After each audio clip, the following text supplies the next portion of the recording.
Finally आम पहुँच सारते एटा तार मेन गेटा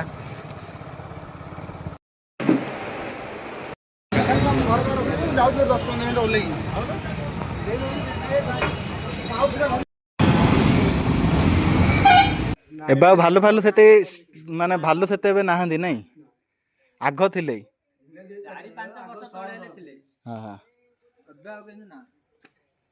पड़ा गाँव 12 दिन है परिवार लोक घर कौन कहते कौन ना जाकर गाँव बुल पड़ा देख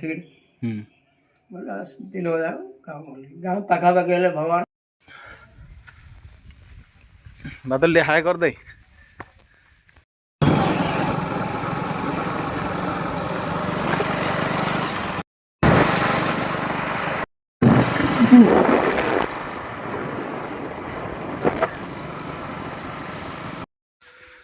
तो जमुनागिरी ये हनुमान मंदिर पूरा तले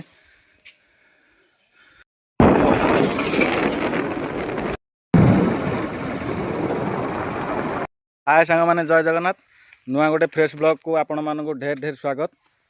तो 7 डेज ड्यूटी पर आज मत गोटे से संडे छुट्टी मिली तो से संडे आम जा आज सिद्धेश्वर टेम्पल। तो आपण भावुवे सिद्धेश्वर टेम्पल आर द प्रीवियस ब्लॉग रे पकईली तो यही ब्लॉग रे भी सिद्धेश्वर टेम्पल नाई सांग मैंने आमर एरिया रे दुईटी सिद्धेश्वर पीठ अच्छी गोटे है शालवण सिद्धेश्वर पीठ जहाँकि आपण मानक प्रीवियस ब्लॉग रे तार व्यू देइथिली। तो अबे नेक्स्ट गोटे सिद्धेश्वर पीठ अच्छी जहाँकि आमर से एरिया रू 10 किलोमीटर दूर हम नाटी हूँ जमुना सिद्धेश्वर पीठ। तो चल जा से सिद्धेश्वर पीठर व्यू करवा आपण मैंने ये वीडियो साथी जड़ित था कंटिन्यू था। तो चलो आउ लेट करवानी वीडियो जल्दी स्टार्ट करदे let go the video start.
सांग मैंने आम जमुनागिरी सिद्धेश्वर पीठ रे पहुँच जाइचु आम बाइकटा ये पार्किंग होगा। तो चलो भितर जावा और एंजॉय नेबा।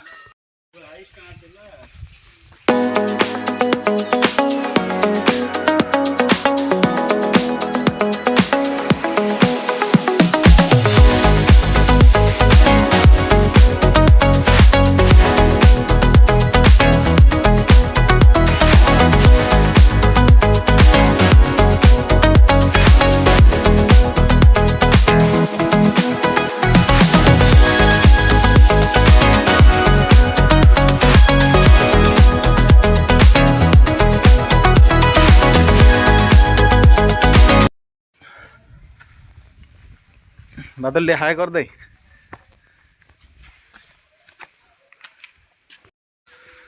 ତ ଯମୁନାଗିରିର ଏଇଠି ହନୁମାନ ମନ୍ଦିର ପୁରା ତଳକୁ ହନୁମାନ ମନ୍ଦିର ରହୁଛି।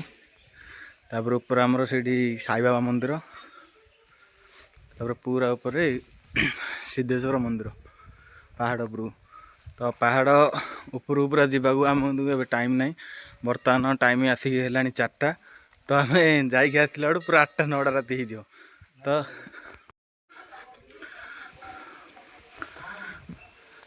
ଏ ଭିତରେ କ'ଣ ରୋଷେଇ ଘରଟା ହେଇଥିବ ନାଇଁ କି?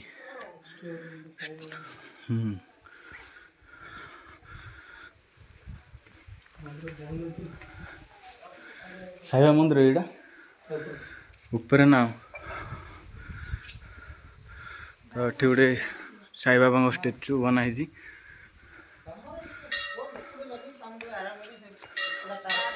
ଉପରକୁ ଯାଇକିରି ସାଙ୍ଗମାନେ ରିଭ୍ୟୁଟା ଦେଖନ୍ତୁ କିନ୍ତୁ ମସ୍ତ ପୁରା ଦେଖାଯାଉଛି। ମାନେ ଏ ପାହାଡ଼ ଉପରକୁ ମାନେ ଏଠି ଆମର ରହିଲା ସାଇବାବା ଟେମ୍ପଲ୍। ସାଇବାବା ଟେମ୍ପଲ୍ ଉପରକୁ ଆସିକି ସେ ତଳୁ ଦେଖ ପୁରା ଦୃଶ୍ୟ ମାନେ ଭିଉ ପୁରା ୱାଣ୍ଡରଫୁଲ୍ ବିୟୁଟିଫୁଲ୍ ଦେଉଛି।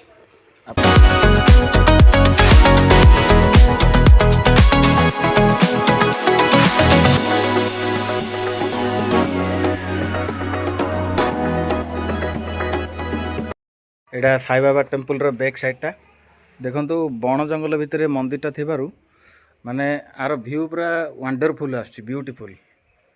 ତ ଏ ପଛପଟେ ଆଉ ଗୋଟେ କି ମନ୍ଦିର ଅଛି, ଚାଲନ୍ତୁ ଯିବା ଦେଖିବା। ଏଠି ବି ସାଇବାବାଙ୍କ ଫଟୋ ରଖିକି ଗୋଟେ ଛୋଟ ଟେମ୍ପଲ୍ ହେଇଛି। ଆଉ ଏଠି କ'ଣ ଗୌତମ ବୁଦ୍ଧ ମନ୍ଦିର ନା କ'ଣ? ସରି ବ୍ରହ୍ମା। ଏଇଟା ଏପଟେ ଆସିବେ, ଏପଟେ ରହୁଛି ସାଇବାବା ଟେମ୍ପଲ୍। ସାଇବାବା ଟେମ୍ପଲ୍ର ବ୍ୟାକ୍ ସାଇଡ଼୍ରେ ଏଠି ବ୍ରହ୍ମାଙ୍କ ମନ୍ଦିର ଅଛି। ଆଉ ଏଠି ସାଇବାବାଙ୍କ ଫଟୋ ଥାଇକିରି ଗୋଟେ ଛୋଟ ମନ୍ଦିର ଅଛି। ଆଉ ଏଇ ମନ୍ଦିରଟି କ'ଣ କ୍ଲୋଜ୍ ହେଇଯାଇଛି। ଆମେ ଆସିବାରେ ବହୁତ ଲେଟ୍ ହେଇଗଲା ତ ସେଥିପାଇଁ ମନ୍ଦିର ବି ସବୁ କ୍ଲୋଜ୍ ହେଇଗଲାଣି। ଭାଇ ଏଇଟା କି ମନ୍ଦିର? ପାରଦେଶ୍ୱର ଲିଙ୍ଗ ଉପରେ ପୁରା ଯୋଉ ରହୁଛି ଉପରେ ସିଦ୍ଧେଶ୍ୱର ଟେମ୍ପଲ୍ ନାଇଁ।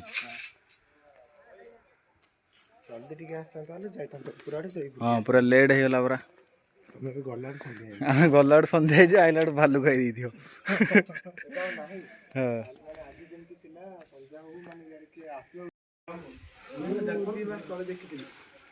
ଏବେ ଆଉ ଭାଲୁ ସେତେ ମାନେ ଭାଲୁ ସେତେ ଏବେ ନାହାନ୍ତି ନାଇଁ, ଆଗ ଥିଲେ। ହଁ ହଁ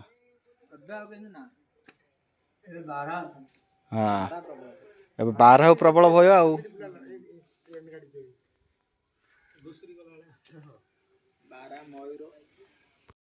ଏଠି ଆମର କି ମନ୍ଦିର? ଏଠି ଯୋଉ ଆପଣ ଏବେ ଅଛନ୍ତି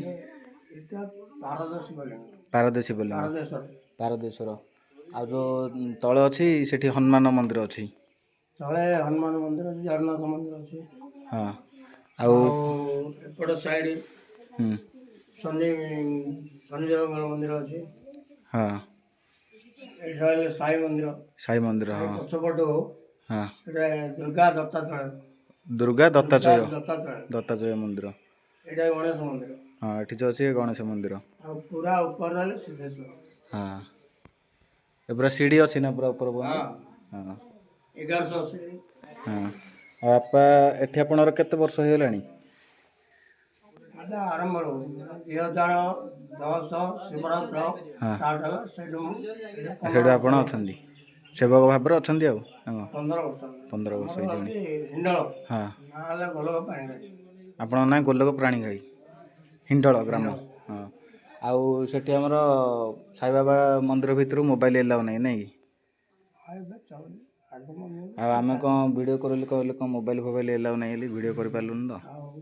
ଉପରେ ସିଦ୍ଧେଶ୍ୱର ଅଛି 400-500 ବର୍ଷ ପୂର୍ବରୁ। 400-500 ବର୍ଷ ହେଇଯିବ। ଆଉ ସେଠି ଜଣେ କୁମ୍ଭାର ଭକ୍ତ ଥିଲେ। ହଁ କୁମ୍ଭାର ଭକ୍ତ ଜଣେ ଥିଲେ ସିଦ୍ଧେଶ୍ୱରଙ୍କର। ହଁ ସେ ଦିନେ ଶିବ ପାର୍ବତୀ ଦିଗ ଭ୍ରମଣ କରି ଆସି ବୈରାଣୀ ଯୋଉଟାକି କବି ସୂର୍ଯ୍ୟନଗର ଆମର ମହାମାୟୀ ମନ୍ଦିର ଅଛି। ହଁ ହଁ ସେ ମହାମାୟୀ ମନ୍ଦିର ସେତେବେଳକୁ ସେଟା ଗୋଟେ କରା ଗଛ ବଣ ଥିଲା। କରା ଯୁଆଡ଼େ ଯିବ କରା ଗଛ ଥିଲା ବଣ। ଓ ମହାମାୟୀ ଯୋଉ ଏବେ ମନ୍ଦିର ଅଛି ନାଇଁ କି? ଖରା ବଣ ଭିତରେ ଗଛ ଛାଇରେ ଶିବ ପାର୍ବତୀ ଠିକ ମନୁଷ୍ୟ ରୂପରେ ବସିଛନ୍ତି। ହୁଁ ହୁଁ କୁମ୍ଭାର ବୁଢ଼ାବୁଢ଼ୀ ହୁଁ ତାଙ୍କେ ତାଙ୍କର ବୃତ୍ତି ହାଣ୍ଡି ଗଢ଼ିବା ବିକିବା ଚଳିବା। ସେଥିପାଇଁ ହାଣ୍ଡି ବିକିବାକୁ ଯାଇଥିଲେ ବୁଢ଼ାବୁଢ଼ୀ। ହାଣ୍ଡି ବିକା ସରିଲା, ପ୍ରବଳ ଖରା ହେଉଛି। ଆଉ ସେଠୁ ସାମାନ ପତ୍ର ଯାହା କିଣାକିଣି କରିବା କଥା କିଣାକିଣି କଲେ। ଦେଖିଲେ ଦୁଇ ଲୋକ ଛାଇରେ ବସୁଛନ୍ତି, ଆମେ ବି ସେ ଜାଗାରେ ବସିବା। ହୁଁ ଖରା ମଉଳିଲେ ଗାଁକୁ ଯିବା। ହୁଁ ଏ ହିସାବରେ ଯେଉଁଟା ଶିବ ପାର୍ବତୀ ବସିଛନ୍ତି ସେଠିକି ଗଲେ ବସିବା ପାଇଁ। ସେଠୁ ଶିବ ଭଗବାନ ପଚାରିଲେ ତମେ ଇଆଡ଼େ କୁଆଡ଼େ ଆସିଛ? ନା ଆମେ ଆସିଥିଲୁ, ଆମର କୁମ୍ଭାର ଲୋକ ତ ହାଣ୍ଡି ଗଣ୍ଡା ଆଣିଥିଲୁ, ବିକା ବିକି ସରିଲା, ସଉଦା କିଣିଲୁ। ଖରା ହେଉଛି, ଦେଖିଲୁ ଦୁଇ ଲୋକ ବସୁଛନ୍ତି, ଆମେ ବି ଟିକେ ବସିବୁ। ଆଉ ଖରା ମଉଳିଲେ ଗାଁକୁ ଯିବୁ। ହଁ କେଉଁ ଗାଁ? ନା ହିଣ୍ଡଳ। ହୁଁ ଆଉ ହିଣ୍ଡଳ ଆମେ କୁମ୍ଭାର ଲୋକ। ହୁଁ ହେଲେ ଆଉ ତମର ଗାଁଟା କେତେ ଦୂର ହେବ? ହୁଁ ନା ଆମର ଗାଁ ଏଠୁ କୋଷାଏ 5 ବା ବାଟ ହେବ। ଆଉ ଛୋଟ ନା ବଡ଼ ଗାଁଟା? ନା ଆମର ଛୋଟିଆ ଗାଁ। ଆଉ ଯଦି ତମ ଗାଁକୁ ଯିବା ବୋଲେ ସାଥିରେ ନେବ, ମୁଁ ଦେଖିବାକୁ ଟିକେ ଯିବି। ତମ ଗାଁକୁ ସାଥିରେ ନେବ ନା? ହୁଁ ହଁ ସାଥିରେ ନେବ। ଖାଇବାକୁ ଦେବ ନା? ହଁ ଆଉ ସାଥିରେ ନେବୁ, ଅତି 2 ଜଣ ଯାଉଛନ୍ତି, ଖାଇବାକୁ ଦେବୁ। ଖାଇବାକୁ ଆମେ ଦେବାକୁ ଯାହା ଖାଉ ପଡ଼ିବ। ତାହା ଦେବୁ। ହଁ ନେବ ଯେ ମୁଁ 2ଟା କଥା କହି ସେ 2ଟା କଥା କରିପାରିଲେ ଯିବି। ହଁ କ'ଣ ନା ଘରେ ଆମିଷ କରିବନି। ହଁ ହଁ ଆଉ ତମେ ଯାହା କରିବ ପ୍ରଥମେ ମୋତେ ଖାଇବାକୁ ଦେବ, ତାପରେ ତମ ପରିବାର ଲୋକ ଖାଇବ। ଏ 2ଟା କଥା କଲେ ଯିବି। ହୁଁ ହୁଁ ହଉ ଠିକ୍ ଅଛି। ସେଠୁ ଏ 2 ଜଣ ହଁ ଗଲେ। ସେଠୁ ଶିବ ପଳେଇ ଆସିଲେ ସାଙ୍ଗରେ, ପାର୍ବତୀ ସେଠି ରହିଲେ। ହୁଁ ଯେମିତି ଆସିଲେ ଗାଁରେ ଗୋଟେ ଘରେ ତାଙ୍କୁ ବସାଇ ଦେଲେ ଅତିଥି ବୋଲି। ଆଉ ଗୋଟେ ଘରକୁ ଯାଇ ବୁଢ଼ାବୁଢ଼ୀ ସବୁ ଟୁପର ଟାପର କଥାବାର୍ତ୍ତା ହେଉଛନ୍ତି। ହଁ କ'ଣ ନା ଘରେ ଚାଉଳ ନାହିଁ। ଦାଣ୍ଡା ଆଡ଼କୁ ଗଲେ ଚାଉଳ ଗଣ୍ଡେ ଧରି ଆସିବେ। ଆସିଲେ ରୋଷେଇ କଲେ ଖାଇବା ସବୁ। ହୁଁ ହୁଁ ହେଲେ ଭଗବାନ ଜାଣିଗଲେ କ'ଣ ସେ ଟୁପର ଟାପର ଯେଉଁ ଆସୁନ ଇଆଡ଼େ। ହଁ ନାଇଁ କିଛି ନାହିଁ। କ'ଣ କଥା ଅଛି? ନାଇଁ କେମିତି କ'ଣ ହେଲେ କଥା ଅଛି ନା? ହୁଁ ନା ନାଇଁ କିଛି ନାହିଁ, ଆସ ଇଆଡ଼େ। ହୁଁ ବୋଲେ ବୁଢ଼ାବୁଢ଼ୀ ଆସିଲେ। କ'ଣ ସବୁ? ନା ଘରେ ଚାଉଳ ନାହିଁ ତ। ଏ ଦାଣ୍ଡା ଆଡ଼େ ଗଲେ କାହା ଘରୁ ଚାଉଳ ଗଣ୍ଡା ଆଣିଲେ ରୋଷେଇ ଚାଉଳ କରିବେ। ଆଣି ରୋଷେଇ କରିବି, ଖାଇବାକୁ ଦେବେ, ଆଙ୍କେ ଖାଇବେ ଆଉ। ଚାଉଳ ନାହିଁ। ଘରେ ଚାଉଳ ଭର୍ତ୍ତି ହେଇଛି, କ'ଣ ନାହିଁ କହୁଛି? ଚାଉଳ ନାହିଁ। ଏ ଯେଉଁ ଧାଡ଼ି ଉପରେ କୋତ 2ଟା ଅଛି, କୋତ 2ଟା ଭର୍ତ୍ତି ହେଇଛି। ସେ ତ ବଡ଼ ହାଣ୍ଡି, ମାଟି ହାଣ୍ଡି ଗୁଡ଼ା ହଁ ହଁ କୋତ କୋତ ଟାଇପ୍ର ଆସିବାର। ହଁ କୋତ କରୁଛି ସର। କୋତ 2ଟା ଭର୍ତ୍ତି ହେଇଛି। ମୋତେ ଦୃଷ୍ଟି କ'ଣ ମନା କରୁ? ହୁଁ ନା ନାଇଁ ଖାଲି ଯ ଦେଖ। ଗଲେ ଦେଖିଲା ବେଳକୁ କୋତ 2ଟା ପୁରା ଫୁଲ୍ ଭର୍ତ୍ତି ହେଇଯାଇଛି। ଫୁଲ୍ ଅଛି। ହୁଁ ହୁଁ କ'ଣ ହେଲା? ନା ଅଛି, ଭର୍ତ୍ତି ହେଇଛି, କିଛି ତ ନଥିଲା। ହୁଁ ଆଉ ଯାଅ ଆଣ, ଆଣିକି ରୋଷେଇବାସ କର। ରୋଷେଇବାସ କଲେ ତାଙ୍କୁ ଆଗ ଦେଲେ ବାବାଙ୍କୁ ଖାଇବା ପାଇଁ, ତାପରେ ତାଙ୍କ ପରିବାର ଲୋକ ଖାଇଲେ। ଏମିତି କେତେ ଦିନ ଚାଲିଲା। ସେ ତ ଯୋଗାଦି ପୁରୁଷ, କେତେବେଳେ କୁଆଡ଼େ ପଳେଇଯିବେ। ଠିକ୍ ଭୋଗ ହେଲା ଟାଇମ୍ କି ତାଙ୍କୁ ଜଣାପଡ଼ିଯିବ, ତାଙ୍କେ ପଳେଇ ଆସିବେ। ହଁ ହେଲେ ଏମିତି 10 ଦିନ, 8 ଦିନ, 15 ଦିନ ଗଲା ପରେ ହୁଁ ସେ ବୁଢ଼ାର 3ଟା ପୁଅରୁ 2ଟା ପୁଅ ବାହା ହେଇଥିଲେ। ସାନ ପୁଅ ବାହା ହେଇନଥିଲା। ସାନ ବୋହୂ ଆସିଲା। ସାନ ବୋହୂ ଆସିଲା ପରେ ସାନ ବୋହୂକୁ ଶାଶୁ ଶ୍ୱଶୁର କହିଲେ ଯାହା କରିବ ଆଗ ତାଙ୍କୁ ଦବ, ଆଉ ଘରେ ଆମିଷ କରିବନି। ସେ 2-4 ଦିନ ଦେଲା, ତାପରେ ବାବାଙ୍କ ଆଗରେ ସେ କ'ଣ ସବୁ ଗୁଡ଼ାଏ କହିଲା। କୁଆଡ଼େ ଗୋଟେ ଢୋକରା ବୁଢ଼ା ଆସୁଛି, ତାକୁ ଆଗ ଦେବୁ। ଆମେ ସବୁ କରୁ, ଆଗ ତାକୁ ଦେବୁ, ଆମେ ପଛେ ଖାଇବୁ। ଏମିତି କହିଲା ବାବାଙ୍କ ଆଗରେ। ତାପରେ ଆମିଷ କରିଦେଲା। ଆମିଷ କରିଦେଲେ। ସେଦିନ ସନ୍ଧ୍ୟା ଟାଇମ୍ରେ ହାଣ୍ଡି ପୋଡ଼ା ଚାଲିଛି, ନିଆଁ ଧୂଆଁ ବାହାରୁଛି। ଭଗବାନ କ'ଣ କଲେ, ତାଙ୍କ ନିଆଁକୁ ଡେଙ୍ଗିରି ପଳେଇ ଆସିଲେ। ହୁଁ ହୁଁ କୁମ୍ଭାର ବୁଢ଼ା ବି ତାଙ୍କ ପିଛା ଛାଡ଼ିଲାନି, ସିଏ ବି ନିଆଁକୁ ଡେଙ୍ଗି ପଳେଇ ଆସିଲା। ଆସିଲେ ଏଇଟା ହେଉଛି ପ୍ରଥମ ଆଉଜା ପଥର। ହଁ ଏ ପଥରଟା, ହଁ ଏ ପଥରକୁ ବାବା ଆଉଜିକି ବସିଲେ। ଏ ପଥରକୁ। ଏ ଚୂନ ଲିପା ହେଇଛି। ଆଉଜିକି ବସିଲେ। ବୁଢ଼ାକୁ ଡାକିଲେ ଯେ ମୁଁ ତ ଆସିଲି, ମୋ ପଛରେ ତୁ କାହିଁକି? ତୋର ପରିବାର ଅଛି, ଯା। ହୁଁ ହୁଁ ନାଇଁ ମୁଁ ଯିବିନି। ତମେ ଯୁଆଡ଼େ ମୁଁ ବି ସିଆଡ଼େ। ହୁଁ ସେ ଅଧା ଗଲେ, ଅଧା ଆଉ ଗୋଟେ ଜାଗାରେ ବସିଲେ। ଦ୍ୱିତୀୟ ଆଉଜା ସେଇଟା। ସେଇଠି ବି ବୁଝିଲେନି। ପିଛା ଛାଡ଼ିଲାନି, ଚାଲିଲା। ଆଉ ଖଣ୍ଡେ ଦୂର ଗଲା ପରେ ଆଉ ଗୋଟେ ଜାଗାରେ ବସିଲେ। 3 ଜାଗାରେ ବସିଲେ। ଓ ଉପରେ ଯୋଉ ପାହାଚ ହେଇଛି 3 ଜାଗାରେ ଆଉଜା ପଥର ଅଛି ନାଇଁ? ହଁ, ହଁ 3 ଜାଗାରେ ବୁଝେଇଲେ ସେ ବୁଝିଲାନି। ହୁଁ ଶେଷରେ ବାବା ନିଜେ ଚିନ୍ତା କଲେ ଯେ ଇଏ ତ ଫେରିବନି ମୋ ପିଛା ଛାଡ଼ିବୁ କ'ଣ କରିବି ବୋଲେ ପୁରା ଉପରକୁ ହେଲେ କମଣ୍ଡଳୁ ହୁଁ ଢାଳଟା ଧରିଥିଲେ ଫିଙ୍ଗିଦେଲେ ହଁ ହଁ ହଁ ଯାହା ଢାଳଟା ଆଣିବ ସେ ଢାଳ ଆଣିବାକୁ ଗଲା ଢାଳ ଆଣିଲାନି ଖାଲି ପଳେଇ ଆସିଲା ଖାଲି ହାତରେ ହୁଁ ଢାଳ ଆଣିଲ କାହିଁକି ନା ଢାଳ ନାହିଁ ଆଉ କ'ଣ ଦେଖିଲି ସେଠି ନା ଗୋଟେ ପଥର ଲିଙ୍ଗ କ'ଣ ଦେଖାଯାଉଛି ହଁ ଏଇଟା ଢାଳ ଫିଙ୍ଗଡ଼ା ସିଦ୍ଧେଶ୍ୱର ବୋଲି ନାଁ ରହିବ ଓ ଏଠିର ନାଁ ଅଛି ଢାଳ ଫିଙ୍ଗଡ଼ା ସିଦ୍ଧେଶ୍ୱର। ସିଦ୍ଧେଶ୍ୱର ଆଉ ସେଠି ଯେଉଁ ଆମର ଶାଳବଣ ଅଛି ସିଦ୍ଧେଶ୍ୱର, ସେଠି କି ସିଦ୍ଧେଶ୍ୱର? ଏଠି ସିଦ୍ଧେଶ୍ୱର ଆଜ୍ଞା ସେଠି ଖାଲି ସିଦ୍ଧେଶ୍ୱର, ଏଠି ଢାଳ ଫିଙ୍ଗଡ଼ା ସିଦ୍ଧେଶ୍ୱର। ସିଦ୍ଧେଶ୍ୱର ଏଇଟା ହେଲେ ସିଦ୍ଧେଶ୍ୱର ଢାଳ ଫିଙ୍ଗଡ଼ା ସିଦ୍ଧେଶ୍ୱର ବୋଲି ନାଁ ରହିବ ନାଁ ବୋଲି ରହିଛି। କହିଥିଲି ବାବା ହଁ ହଁ ସେ ଢାଳଟା ଆଜ୍ଞା ପଥର ଲିଙ୍ଗ ପାଲଟି ଯାଇଛି ହଁ ହଁ ହଁ ସେଠୁ ଏମିତି ହେଇ 10-12 ଦିନ ରହିଲେ ସେଠି ସେପଟେ ବୁଢ଼ା ପଳେଇ ଆସିଲା ବାବାଙ୍କ ପଛରେ ଗଲି ହୁଁ ନିଆଁ ଲିଭାଇକିରି ଖୋଜିଲେ ହାଡ଼ ଖଣ୍ଡେ ମିଳିବ ବୋଲି କିଛି ନାହିଁ ସକାଳୁ ଫେରେ ଭଲ ଭାବେ ଖୋଜିଲେ ହାଡ଼ ପାଇଲେନି ବୁଢ଼ାର ସୁଧ କ୍ରିୟା ସିଆଡ଼େ କ'ଣ ନା ଆମେ ପଳେଇ ଆସିଲେ ଗାଁରୁ 12 ଦିନ ହେଲା ତମର ପରିବାର ଲୋକ ଘରେ କ'ଣ କରୁଛନ୍ତି କ'ଣ ନାହିଁ ଟିକେ ଯାଇକିରି ଗାଁକୁ ଟିକେ ବୁଲିକିରି ପଳେଇ ଆସିବା ଦେଖିକିରି ହୁଁ ବୋଲେ ଦିନ ଯାକ ଗାଁ ଗଲି ଗାଁ ପାଖାପାଖି ହେଲେ ଭଗବାନ ଅଦୃଶ୍ୟ ହେଲେ ହୁଁ ଯିଏ ଦେଖିଲା ବୁଢ଼ାକୁ ଦେଖି ଆଶ୍ଚର୍ଯ୍ୟ ବୁଢ଼ାର ସୁଧକ୍ରିୟା ପଳାଡ଼ି ବୁଢ଼ା କୁଆଡ଼େ ଆସିଲା ତାକୁ ପଚାରିଲେ ଓ ଗାଁ ଲୋକ ଭାବି ଯେତିକି ବୁଢ଼ା ମରିଗଲା ବୋଲି। ହଁ ସୁଧକ୍ରିୟା ହେଇଯାଇଛି ବୁଢ଼ା କହିଲା ମୁଁ ଅଛି ଯମୁନାଗିରି ପାହାଡ଼ ଉପରେ କିଏ ଆଉ କିଏ ଅଛି ନା ବାବା ଅଛନ୍ତି ହୁଁ କେଉଁ ବାବା ଅଛନ୍ତି ଆମକୁ ଦେଖେଇ ପାରିବୁ ହୁଁ ନା ହଁ ଦେଖେ କହିଲେ ଗାଁରୁ 5 ଲୋକ 3 ଲୋକ ବାହାରିଲେ ତାଳ ମଧ୍ୟ ଧରି ଆସିଲେ ସେ ଜାଗାଟା ସେ ଲିଙ୍ଗ ବୁଢ଼ା ଦେଖେଇଲା ତାପରେ ସେଠୁ ପୂଜା ଆରମ୍ଭ ହେଲା ବାବା କହିଛନ୍ତି କ'ଣ ଏ ବାଘ ଭାଲୁ ଗାଈ ଗୋରୁ ରାସ୍ତାରେ ସବୁଦିନ ଆସିପାରିବେନି ହୁଁ ପ୍ରତି ସୋମବାରକୁ ସୋମବାର ଆସିକି କ୍ଷୀରି ଟିକେ ଭୋଗ କରିବ ଫୁଲ ବେଲପତ୍ର କ୍ଷୀର ପାଣି ଯାହା କରିବ ସୋମବାର ଦିନ କରୁଛ ହୁଁ ସେଇ ସୋମବାର ଏକା ତାଙ୍କେ ଯିବେ ଅନ୍ୟ ଦିନ ନାହିଁ ଖାଲି ଦିନେ ଗଲେ ଚାବି ପଡ଼ିଯିବ ଗଲେ ଗ୍ରିଲି ବାଟେ ଏକା ଦର୍ଶନ କରି ଆସିବେ ହଁ ତ ସେଥିପାଇଁ ସୋମବାର ସୋମବାର ମନ୍ଦିର ଖୋଲା ଥାଉଛି। ହଁ ହଁ ହଁ ଓ ବାପା ଏ ମନ୍ଦିର ବିଷୟରେ ସବୁ ମାନେ ଡିଟେଲ୍ସ ଦେଇଥିବାରୁ ଆପଣଙ୍କୁ ଧନ୍ୟବାଦ। ବାପାଙ୍କ କହିବା କଥା ଅନୁସାରେ ଏଠି ଯେଉଁ ପଥର ଦେଖୁଛନ୍ତି ଇଏ ଆଉଜା ପଥର ନାମରେ ନାମିତ। ସେମାନେ ଆମର ଉପରକୁ ପାହାଚ ପାହାଚ ଦେଇ ଚଢ଼େଇ ଗଲା ପରେ ବାଟରେ ଏମିତି 3ଟା ପଥର ପଡ଼େ। ତ ବାପାଙ୍କ କହିବା କଥା ଅନୁସାରେ ଆପଣ ଜାଣିଲେ ଏ ଆଉଜା ପଥର ନାମରେ ନାମିତ। ଏହିପରି 3ଟା ପଥର ପଡ଼େ। ତ ଭଗବାନ ଶିବଙ୍କ ଷ୍ଟୋରି ଆପଣ ଶୁଣିଲେ ବାପାଙ୍କୁ ଅଶେଷ ଅଶେଷ ଧନ୍ୟବାଦ ସେ ଏଇ ଷ୍ଟୋରି କହିଥିବାରୁ।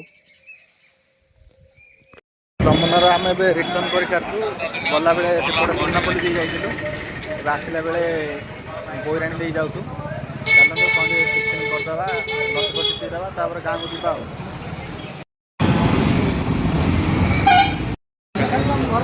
ଯାଉଛୁ 10-15 ମିନିଟ୍ ଓହ୍ଲେଇକି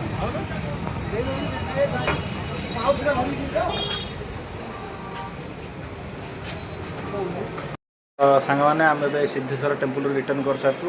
ଗଲାବେଳେ ଯାଇଥିଲୁ ସୁନାପଲ୍ଲୀ ଦେଇକି, ଆସିଲା ବେଳୁ କବି ସୂର୍ଯ୍ୟନଗର ଦେଇକି ଆସିଲୁ। ତ ଆମେ ବର୍ତ୍ତମାନ କୋଲ୍ଡ ବାର୍ରେ ପହଞ୍ଚି ସାରିଛୁ।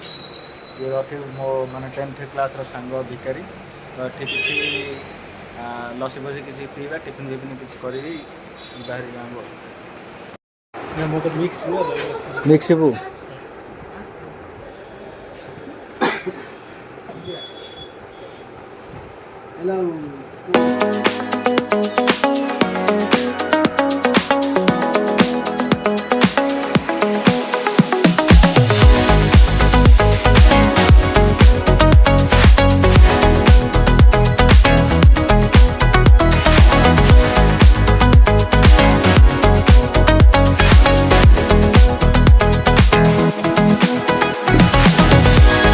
ଫାଇନାଲି ସାଙ୍ଗମାନେ ମୁଁ ଘରକୁ ଆସିସାରିଛି। ତ ଆଜିର ବ୍ଲଗ୍ଟା ଆପଣଙ୍କୁ କେମିତି ଲାଗିଲା ନିଶ୍ଚୟ କମେଣ୍ଟରେ ଜଣାଇବେ। ଆଉ ଚ୍ୟାନେଲଟିକୁ ଲାଇକ୍ ସବସ୍କ୍ରାଇବ୍ କରିଦେବେ। ଆଉ ଆପଣମାନେ ଏମିତି ମୋତେ ସପୋର୍ଟ କରିଥାନ୍ତୁ। ରହିଲି, ପୁଣି ଦେଖା ହେବା ନେକ୍ସଟ ଫ୍ରେଶ୍ ବ୍ଲଗ୍ରେ। ବାଏ ବାଏ, ନମସ୍କାର।